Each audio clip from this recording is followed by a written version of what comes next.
Boss, yan. Puno na yung isa.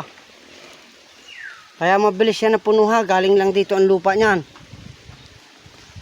Ayan. Tutok. Yung isa doon manggagaling. Tapos lilibang kami doon sa kabilang nyog. Yan. Bukas. Pag natapos naman iyon at napuno, di ito naman swimming pool. Tatambakan ko. Ititira ko lang yung gilid at aasintahan ko doon ay.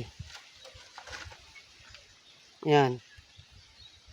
Ganda sana kung naasintahan na sana.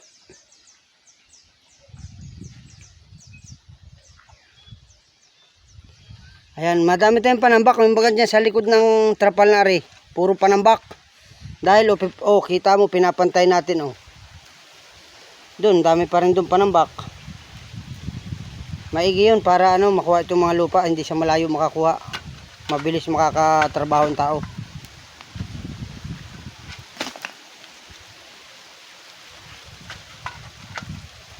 Yan. Bukas, wala ka na makita mga nakakalat dyan lahat. Dadaling ko lahat sa budiga.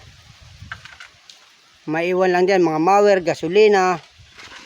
Diyan ko ilalagay sa gilid laan dun. Dahan-dahan, may inuuntog mo yung bakal. Ayan.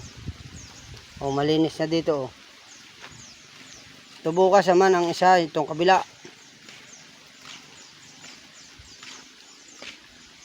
Yan na may mabubulok, yung mga palapa na yan, mga dahon na yan. Mabubulok naman yan. Ang ganda nito pag napuno na. Yun na may kahit anong itanim. Yun na may lupa.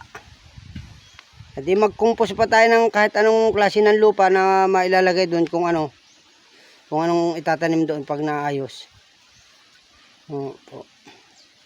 Boss, hanggang dito na lang po ang video ulit. Bukas naman po ulit ang video sa kasunod ng mga gagawin. Salamat po ng marami. Bye-bye.